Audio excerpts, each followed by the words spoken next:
कहानी की शुरुआत में हम एक जेल को देखते हैं जिसका नाम द शॉशैंक रिडेम्पशन है। ये दुनिया की सबसे सिक्योर तरीन जेल है। इस जेल में हजारों कैदी हैं, लेकिन आज तक इस जेल से कोई भी कैदी फरार नहीं हो सका क्योंकि इस जेल की सिक्योरिटी बहुत ही ज्यादा स्ट्रिक्ट है। इस जेल में ऐसे कैदी भी हैं जिन्होंने अपनी पूरी जिंदगी इसी जेल में बिता दी, लेकिन इन्हें इस जेल से भागने का ख्याल तक नहीं आया क्योंकि इस जेल से भागने की कोशिश करने वाले कैदी की सजा सीधा मौत है। अब यहाँ सीन कट होता है और हमें कोर्ट में एंडी नाम के एक आदमी को दिखाया जाता है जो अमेरिका के एक बहुत ही बड़े बैंक का बैंकर है। जज उसे उसकी वाइफ और उसके लवर के मर्डर के इल्जाम में उम्र भर कैद की सजा सुनाता है, लेकिन एंडी कहता है कि मैंने ये मर्डर नहीं किए हैं। पर एंडी खुद को बेगुनाह साबित करने के लिए उसके पास कोई प्रूफ नहीं था, जिस वजह से कोर्ट का जज एंडी को उम्र भर कैद के लिए दुनिया की सबसे सिक्योर जेल दी शॉशैंक रिडेम्पशन भेज देता है। एंडी के साथ और भी कई सारे कैदी होते हैं और जब इन कैदियों को जेल के अंदर लाया जाता है तब जेल के अंदर मौजूद बाकी कैदी आपस में शर्त लगाते हैं कि आज रात इन नए आने वाले कैदियों में से कौन सा कैदी रोएगा, और इसके लिए ये लोग एक डिब्बी सिगरेट की शर्त लगाते हैं। ये लोग बाहर लाइन से खड़े नए आने वाले कैदियों में से एक एक कैदी को चुन लेते हैं। तब रेड नाम का एक कैदी एंडी पर दांव लगाता है क्योंकि उसे लगता है कि एंडी बहुत ही मासूम है और वो बहुत ही अमीर घर का है जिसने कभी तकलीफ नहीं झेली, इसलिए उसे लगता है कि वो आज रात सबसे पहले रोएगा। इसके बाद सभी कैदियों को लाइन से जेल के अंदर लाया जाता है और हर एक कैदी को उसके सेल में बंद कर दिया जाता है। कुछ देर बाद रात हो जाती है और तब पुराने कैदी नए आने वाले कैदियों पर चिल्लाने लगते हैं ताकि उनमें से कोई डर जाए और रोने लगे, और ऐसा ही होता है। इन नए आने वाले कैदियों में से एक कैदी फूट फूट कर रोने लगता है और कहता है कि मुझे घर जाना है। तब वहाँ गार्ड आते हैं और उसे रोने से मना करते हैं, लेकिन जब वो आदमी रोना बंद नहीं करता तब गार्ड उसे सेल से बाहर निकालकर इतना पीटते हैं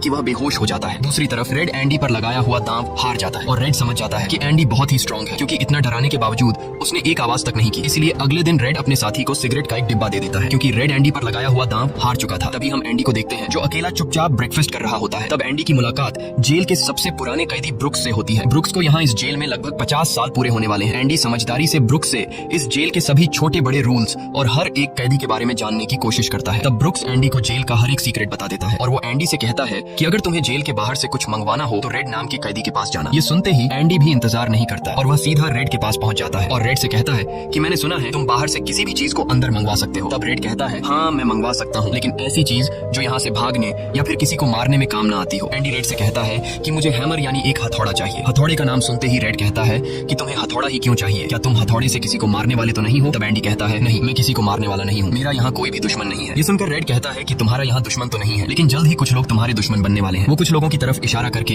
एंडी को वार्न करता है कि इन लोगों की गंदी नजर तुम पर है, इसलिए इनसे बच कर रहना। अगले दिन एंडी के कहने पर रेड उसके लिए हैमर मंगवा देता है और जब वो हथौड़ा देखता है तो रेड हंसने लगता है क्योंकि हथौड़ा साइज में बहुत ही छोटा होता है और रेड मन ही मन सोचता है कि इस हथौड़े से जेल में सुरंग बनाने में 600 साल लग जाएंगे। इसके बाद रेड ब्रुक्स के जरिए एंडी के सेल तक हथौड़ा पहुंचा देता है। ऐसे ही दिन बीतते हैं और एक दिन जब एंडी लॉन्ड्री में काम कर रहा होता है तब वो 3 लोग जिनकी एंडी पर गंदी नजर होती है वो एंडी को पकड़ लेते हैं। एंडी उनसे अपने आप को छुड़ाने की कोशिश करता है पर 3 लोगों को वह अकेले कंट्रोल नहीं कर पा रहा था, इसलिए ये तीनों पहले एंडी को खूब पीटते हैं और फिर एंडी के साथ गलत करते हैं। ये सिलसिला इसी तरह चलता रहता है। ये लोग हमेशा एंडी को पकड़ते और फिर उसे मारकर उसके साथ गलत करते रहते। इस तरह से 2 साल बीत जाते हैं और एक अनाउंस होता है कि छत की मरम्मत के लिए कुछ लोगों की जरूरत है। यहाँ कैदियों की एक टीम छत के काम के लिए तैयार हो जाती है जिसमें रेड और एंडी भी शामिल होते हैं। ये लोग सब अपने काम पर लग जाते हैं और छत पर उनकी देखभाल की जिम्मेदारी एक बहुत ही सख्त सिक्योरिटी गार्ड की होती है जिसका नाम हैडली है। हैडली बहुत ही स्ट्रिक्ट इंसान है जो जरा सी गलती पर कैदियों को बहुत बुरी तरह पीटता है। जब सभी कैदी छत पर काम कर रहे होते हैं तब हैडली थोड़ा परेशान होता है और अपने साथियों से कहता है कि मेरे भाई की हाल ही में मौत हुई है जिसके अकाउंट में $30,000 पड़े हैं। अब मेरे भाई का मेरे अलावा इस दुनिया में और कोई नहीं है,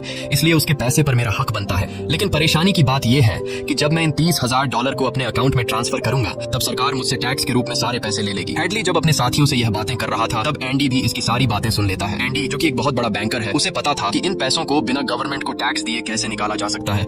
इसके बाद एंडी बिना सोचे हैडली के पास जाता है और उससे कहता है कि क्या तुम अपनी बीवी पर भरोसा करते हो? ये बात सुनते ही हैडली को गुस्सा आ जाता है और वह एंडी को पकड़कर छत के किनारे ले जाता है, लेकिन उसे नीचे फेंकने से पहले एंडी उसे बताता है अगर तुम अपनी बीवी पर भरोसा करते हो कि वह तुम्हें धोखा नहीं देगी तो तुम आसानी से अपने भाई के पैसे अपनी वाइफ के अकाउंट में ट्रांसफर कर सकते हो, वह भी बिना टैक्स दिए, क्योंकि गवर्नमेंट का एक रूल है कि कोई भी इंसान अपनी पत्नी को पूरे जीवन में $60,000 तक गिफ्ट कर सकता है और इन पैसों पर कोई टैक्स नहीं लगता। और एंडी ये भी कहता है कि अगर तुम बाहर से किसी लॉयर को रखोगे तो वह तुमसे बहुत ज्यादा पैसे चार्ज करेगा, लेकिन मैं ये काम तुम्हारे लिए फ्री में कर सकता हूँ। तब हैडली पूछता है बदले में तुम्हें क्या चाहिए? इस पर एंडी मुस्कुराते हुए कहता है मुझे कुछ नहीं चाहिए, जब तुम्हारा काम हो जाए तुम बस मेरे सारे दोस्तों को बियर पिला देना। और अगले दिन सभी कैदी छत पर बैठकर बियर का मजा ले रहे होते हैं, यानी एंडी ने हैडली का काम कर दिया था, लेकिन एंडी बियर नहीं पीता। वह एक कोने में बैठकर सभी को बियर पीते देखकर खुश होता है। एंडी के साथी भी उससे बहुत खुश होते हैं क्योंकि जेल में बियर पीना ऑलमोस्ट इम्पॉसिबल था, लेकिन एंडी की वजह से उनकी यह इच्छा पूरी हुई। फिर समय ऐसे ही बीतता है और एंडी और रेड की दोस्ती गहरी हो जाती है। कुछ दिन बाद जेल में सभी कैदियों को फिल्म दिखाई जाती है और सभी लोग रीटा हेवर्थ की फिल्म देख रहे होते हैं। तब एंडी रेड के पास आकर कहता है मुझे रीटा हेवर्थ का एक बड़ा पोस्टर चाहिए। एंडी रेड से इसलिए पोस्टर मांगता है क्योंकि पूरे जेल में एक रेड ही था जो बाहर से किसी भी चीज को मंगवा सकता था। इसके बाद एंडी बाहर निकलता है, लेकिन जैसे ही वह बाहर आता है वहाँ वही 3 लोग खड़े होते हैं जो एंडी के साथ गलत करते थे। वह एंडी से कहते हैं चलो हमारे साथ, लेकिन इस बार एंडी मना कर देता है। एंडी के मना करने पर वो लोग उसे पकड़ लेते हैं हैं और उसके साथ जबरदस्ती करने की कोशिश करते हैं, लेकिन एंडी भी उनका मुकाबला करता है। पर वो लोग 3 होते हैं, जिस वजह से वो एंडी को बहुत ही बुरी तरह से पीटते हैं। पर आज ये लोग एंडी के साथ कुछ कर नहीं पाते, लेकिन एंडी को ये लोग इतना मारते हैं कि एंडी 1 महीने के लिए अस्पताल में चला जाता है। और साथ ही वो आदमी जिसने एंडी को मारा होता है उसे 1 हफ्ते के लिए काल कोठरी में डाल दिया जाता है। 1 हफ्ते बाद जब वो वापस अपने सेल में आता है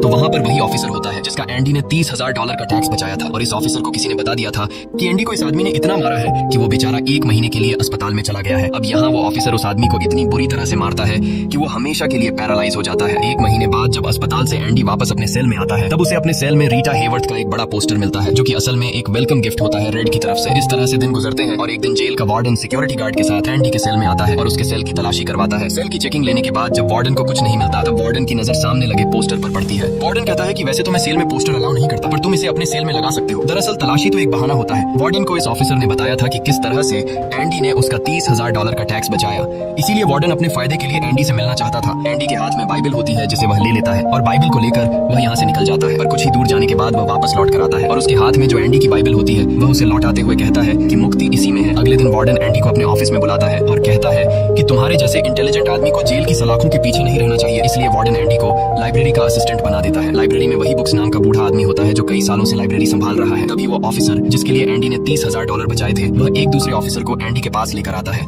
असल में उसे ITR का मसला था जिसे कुछ ही मिनटों में एंडी भर देता है, जिस वजह से पूरे जेल में एंडी के चर्चे होने लगते हैं। जैसे जैसे साल बीतते हैं एंडी के पास काम बढ़ता चला जाता है, जिस वजह से एंडी को अपने पास एक असिस्टेंट की जरूरत पड़ती है और वो अपना असिस्टेंट अपने सबसे अच्छे दोस्त रेड को बनाता है। एक दिन लाइब्रेरी में ब्रुक्स एक कैदी के गले पर चाकू रख देता है और वो उसे बिना वजह मारने की धमकी देता है। असल में सरकार ने उसकी सजा माफ कर दी है, पर वो इस जेल को छोड़कर नहीं जाना चाहता। आज उसे इस जेल में पूरे 50 साल हो चुके हैं। उसकी पूरी जिंदगी इसी जेल में बीत गई है और वो बिल्कुल भूल चुका है कि बाहर की दुनिया कैसी है। ये जेल की दुनिया ही उसकी असली दुनिया है और उसे लगता है कि अगर उसने किसी का खून कर दिया तो उसकी सजा बढ़ जाएगी और उसे इसी जेल में रखा जाएगा। एंडी के समझाने पर ब्रुक्स उस आदमी को जिसकी गर्दन पर उसने चाकू रखा था छोड़ देता है। अब न चाहते हुए भी ब्रुक्स जब जेल से छूटने के बाद बाहर आता है तो उसे बाहर की दुनिया बहुत अजीब लगती है। 50 सालों में बाहर की दुनिया की रफ्तार काफी ज्यादा बढ़ गई होती है। जहाँ सड़क पर पहले एक गाड़ी दिखती थी अब सड़कों पर गाड़ियों की भीड़ है। कुछ दिन बाद वो एक सुपरमार्केट में काम करने लगता है, लेकिन उसका बाहर की दुनिया में बिल्कुल भी मन नहीं लगता। उसे बार बार जेल की याद आती है और वो जेल में वापस आना चाहता है। इसीलिए वो कभी कभी सोचता है कि वो कोई क्राइम करे ताकि वह फिर से इस जेल में जा सके। लेकिन ब्रुक्स इस उम्र में कोई भी क्राइम नहीं करना चाहता था और इस भीड़ भाड़ वाली तेज रफ्तार वाली जिंदगी में ब्रुक्स सर्वाइव नहीं कर पाता और अपनी जान दे देता है। मरने से पहले वो जेल में अपने साथियों के नाम एक खत लिखता है जिसे पढ़ते हुए सभी बहुत ज्यादा इमोशनल हो जाते हैं। वहीं हमें जेल दिखाई जाती है जहाँ पर वार्डन एक नया प्रोग्राम शुरू करता है। इस प्रोग्राम में जेल की कैदियों को बाहर ले जाकर काम करवाया जाएगा ताकि उन्हें पता चल सके कि मेहनत से पैसे कैसे कमाए जाते हैं। और कैदी भी इस काम के लिए मान जाते हैं क्योंकि वह सब भी बाहर की हवा खाना चाहते थे। और इस तरह से वार्डन इन कैदियों से काम लेता है। पर इस प्रोजेक्ट के जरिए वार्डन को बहुत सारे कॉन्ट्रैक्ट मिल जाते हैं क्योंकि जेल के कैदियों की लेबर बहुत सस्ती होती है और जो बाहर की लोकल कंस्ट्रक्शन लेबर की टीम होती है उन्हें कहीं पर भी काम नहीं मिलता क्योंकि वार्डन उनका काम आधी कीमत पर अपने कैदियों से करवाता है। और वार्डन आधी कीमत पर काम इसलिए करता है क्योंकि कैदी कोई लेबर तो थे नहीं जिनको वार्डन दिहाड़ी दे पाता। इसलिए वार्डन फ्री में कैदियों से काम करवाकर बहुत सारा पैसा कमाने लगता है और उसका यह पैसा ब्लैक का होता है। लेकिन एंडी एक बैंकर होने की वजह से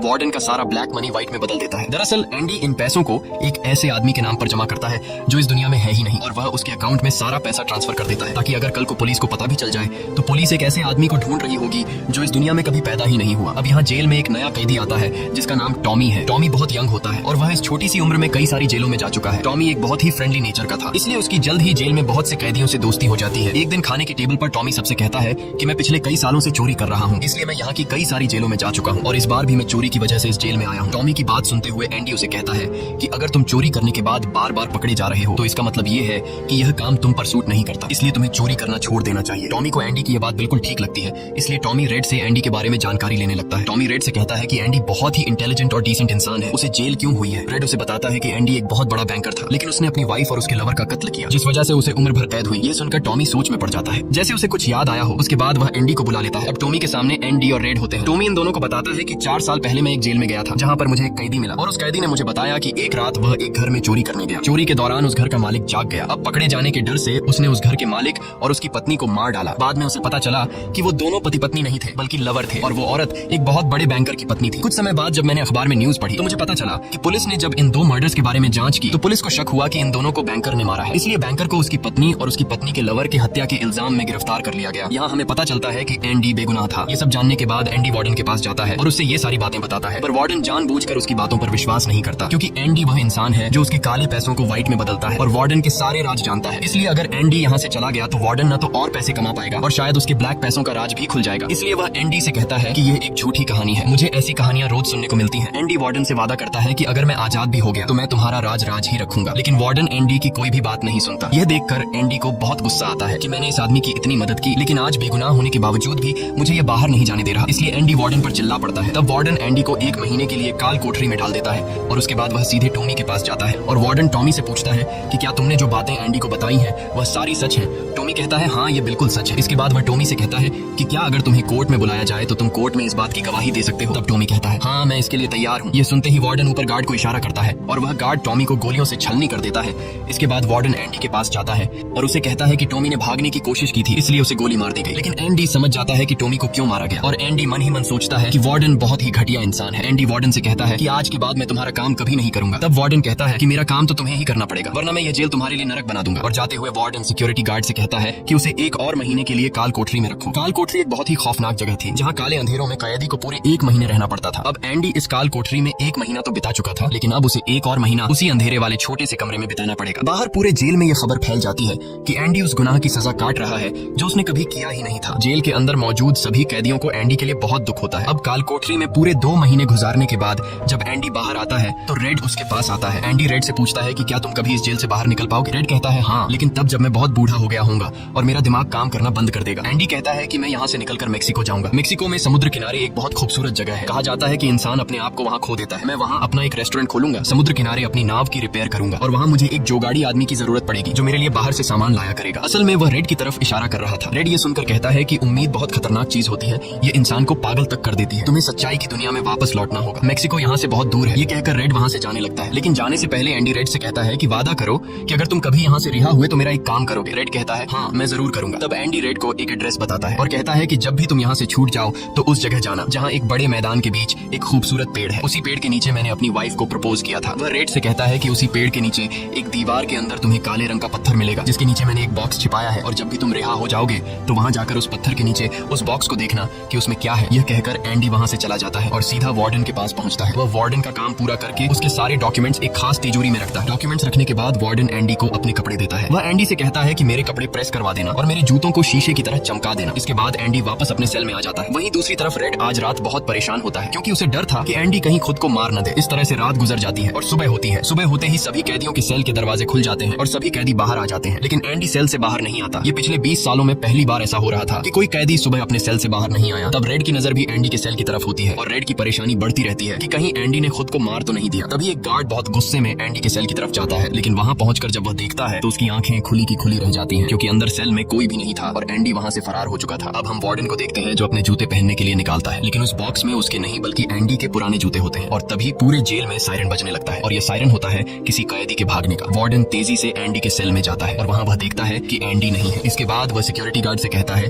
कि जाओ और रेड को बुलाकर लाओ क्योंकि वह हमेशा एंडी के साथ रहता था। यहाँ पर रेड को भी बुलाया जाता है। वार्डन रेड से पूछता है कि यह एंडी कहाँ है। रेड कहता है कि मुझे क्या पता। इस बात पर वार्डन को बहुत गुस्सा आता है। वह कहता है क्या वह कोई भूत था जो रातों रात यहाँ से गायब हो गया। गुस्से में वार्डन वहाँ पड़े पत्थर उठाता है और उनसे गार्ड्स और रेड को मारने लगता है और एक पत्थर वह उस पोस्टर पर भी मारता है जो दीवार पर लगा होता है, पर पत्थर टकराकर नीचे नहीं गिरता बल्कि पोस्टर के आर पार हो जाता है। और जब वार्डन उसके अंदर हाथ डालता है तो देखता है कि एंडी ने वहाँ एक बहुत बड़ी सुरंग बना रखी थी जिसे देखकर सब हैरान हो जाते हैं क्योंकि यह दीवार बहुत मजबूत होती है। बिना मशीन के इस दीवार में सुरंग बनाना लगभग नामुमकिन था, पर एंडी ने नामुमकिन को मुमकिन कर दिखाया और यहाँ से फरार हो गया। इसके बाद सभी गार्ड्स वहाँ जाते हैं जहाँ से एंडी बाहर निकला था। वहाँ उन्हें एंडी के पुराने कपड़े और वह हथौड़ी मिलती है जो आज से 20 साल पहले एंडी ने रेड से मंगवाई थी। ये वही हथौड़ी होती है जिससे पिछले 20 सालों से एंडी अपनी सेल की दीवार में सुरंग बना रहा था। 20 सालों से एंडी ने यह काम इतनी बारीकी से किया कि किसी को पता तक नहीं चला। साथ ही दीवार से जो भी मिट्टी निकलती थी वह उसे अपनी जेब में रखकर ग्राउंड में बिखेर देता था। एंडी ने आखिरी बार जब वार्डन के लिए काम किया था तो वह वार्डन के काले पैसों के सारे डॉक्यूमेंट्स अपने पास रख लेता है और उसके पास जो उसकी बाइबल होती है वह उसे वार्डन की नजरों के सामने चालाकी से उसकी तिजोरी में रख देता है और एंडी वार्डन को ऐसे दिखाता है कि जैसे ये बाइबल नहीं बल्कि उसके डॉक्यूमेंट्स हैं। साथ ही वार्डन ने जो अपने कपड़े उसे प्रेस करने के लिए दिए थे, एंडी पहले वार्डन के कपड़ों को पहनता है और फिर उसके ऊपर अपने पुराने कपड़े पहन लेता है और वे जूते जो वार्डन ने उसे शीशे की तरह चमकाने के लिए दिए थे एंडी उन्हें पहनकर निकल जाता है। रात को जैसे ही सारी लाइट्स बंद होती हैं, एंडी अपने सेल में की गई सुरंग से बाहर निकलता है। इसके बाद वह एक गटर का पाइप तोड़ता है और उस पतले से गटर के पाइप में रेंगता हुआ उस जेल से फरार हो जाता है जिससे आज तक कोई कोई भी भाग नहीं सका था। हालांकि एंडी जिस गटर के पाइप से रेंगता हुआ बाहर निकला था वह लगभग 2 किलोमीटर लंबा था। अगली सुबह एंडी उस बैंक में जाता है जहां पर वार्डन का सारा ब्लैक पैसा होता है। ये पैसे एक ऐसे आदमी के नाम पर होते हैं जो इस दुनिया में है ही नहीं। ये सारा डॉक्यूमेंट्स का खेल एंडी ने ही तो बनाया था और बैंक में उस अकाउंट के ओनर का जो सिग्नेचर था वह जेल से एंडी किया करता था। इसलिए एंडी को वार्डन का सारा पैसा निकालने में कोई मुश्किल नहीं होती। एंडी के पास उस आदमी के नाम के सारे डॉक्यूमेंट्स होते हैं, इसलिए एंडी बैंक में जाकर सारे पैसे निकाल लेता है और ये पैसे होते हैं $3,70,000। यानी कि एंडी न केवल आजाद हुआ बल्कि वह पैसों से माला माल भी हुआ। और यहाँ हमें पता चलता है कि एंडी जिस दिन से उस जेल में एंटर हुआ था उसी दिन से वह इस काम की प्लानिंग कर रहा था। वार्डन ने एंडी के साथ जेल में बहुत बुरा सलूक किया था और उसने टॉमी को भी मार दिया था, इसलिए वह वार्डन के काले पैसों के सबूत मीडिया को देता है। अगली सुबह यह खबर न्यूज़पेपर में छप जाती है और जब वार्डन तिजोरी खोलकर देखता है तो उसमें उसके डॉक्यूमेंट्स नहीं बल्कि बाइबल होती है। बाइबल के पहले पेज पर एंडी ने लिखा होता है कि तुमने सही कहा था, मुक्ति इसी में है। और जब वार्डन पेज पलटता है तो वह देखता है कि वहां पर हथौड़ी का एक निशान होता है। दरअसल एंडी ने बाइबल के पेजेस को हथौड़ी की शेप में काटकर एक सांचा बनाया हुआ था जिसके अंदर वह अपनी हथौड़ी छिपाया करता था। और आज से 20 साल पहले जब वार्डन पहली बार एंडी की सेल में गया था और उसने एंडी की बाइबल उसके हाथ से लेकर वापस उसे लौटा दी थी, उस समय भी वह हथौड़ी उसी बाइबल के अंदर थी। यह देखकर वार्डन को एक बहुत बड़ा झटका लगता है। दूसरी तरफ वार्डन के काले पैसों की खबर पूरे शहर में फैल चुकी थी, इसलिए जेल के बाहर रिपोर्टर्स और पुलिस वार्डन को गिरफ्तार करने के लिए आ रही होती है। और इससे पहले कि पुलिस उसे गिरफ्तार करती, वार्डन अपने आप को गोली मार देता है। कुछ समय बीतने के बाद एंडी के दोस्त रेड की सजा भी माफ कर दी जाती है और उसे गवर्नमेंट की तरफ से एक नौकरी भी दिलाई जाती है। पर बाहर की दुनिया में रेड का दिल बिल्कुल नहीं लगता क्योंकि उसने अपनी जिंदगी के 40 साल जेल में गुजारे थे। रेड भी उसी कमरे में रहता है जहाँ पर ब्रुक्स रहा करता था और रेड भी अपनी जान देना चाहता है। पर तभी उसे याद आता है कि उसने एंडी से वादा किया था। इसके बाद वह उस जगह के लिए गाड़ी में रवाना हो जाता है और वह उस बड़े घास के मैदान में जाता है